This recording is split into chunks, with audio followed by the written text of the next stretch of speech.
Let's now say hello to our wagering guys, the Wizard of Odds, Kenny White and Todd Furhman. They're in for some quick line analysis here. How are the lines looking? I know we're fresh off of this, but for these two semifinal games right out of the gate, Kenny, is there anything up?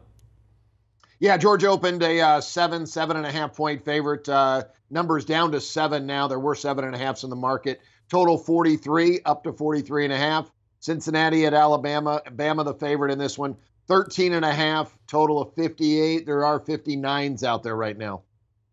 Okay, so it's interesting, guys. I think odds makers, despite Georgia looking pretty pedestrian in that dominant blowout loss against Alabama, did a good job making this number right where I would have put it at 7 and kind of see where the traffic will take it with so many weeks that this will be sitting on the betting board. I was, however, surprised to see Alabama actually open up under the key number of 14 because you have to think public perception is an all-time high for the Crimson Tide, but it's a much different dynamic that they're going to encounter, even with extra time to prepare, going into a game against the defense as talented as Cincinnati with really one true bona fide proven weapon on the outside with John Mechie being lost for the season with the torn ACL. I think that's the more fascinating matchup, to see if Alabama can run back that same level of emotion and Nick Saban can try and utilize that disrespect card playing a group of 5 opponent with everything at stake. Danny, what do you think of those lines?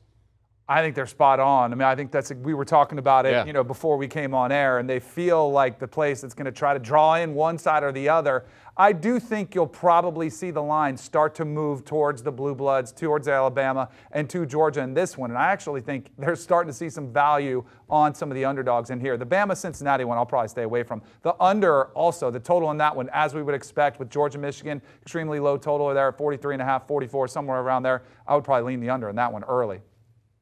Yeah, I look at it and I think that I'm going to say that Michigan, while I just said if I'm to pick it right now, I'm going to go Alabama, Georgia. We do end up getting a rematch. There's no way it's easy. Anything 7 or higher, I'm going to be entertained by Michigan for exactly what Danny said, Michigan defense against Stetson Bennett. But on the other side of this, I'm fascinated to see how the line jumps around with Alabama because my gut says that it might not be close, that it might be one of those games that gets super hyped up and then Nick Saban just pulls the carpet out from under you, but that's only because of the real talent difference that you're going to have when we line them up 1 through 85 for both teams. I mean, look, it's the best thing you can do to market this. If you're going to have the first ever Group of 5 team, put them up against Nick Saban and Alabama, the greatest of all time. And it's going to bring in a lot of interest and eyeballs that might not otherwise be trying to spend December 31st doing it, but I don't think that game's going to be close.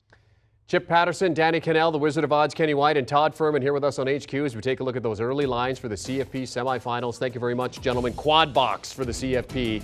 For more on the playoff and the coming bowl games, don't forget about those. Be sure to check out the Cover 3 podcast. Chip Patterson and Tom Fornelli, they'll have insight analysis. Plenty to talk about in terms of line movement. Of course, those games still a couple weeks away. Download and follow the Cover 3 podcast wherever you get your podcast audio. Do you want a sports network that delivers everything that matters about the game? The highlights, the picks, the instant analysis, no yelling, no fake debates, no politics. Hit the subscribe button and never miss a moment.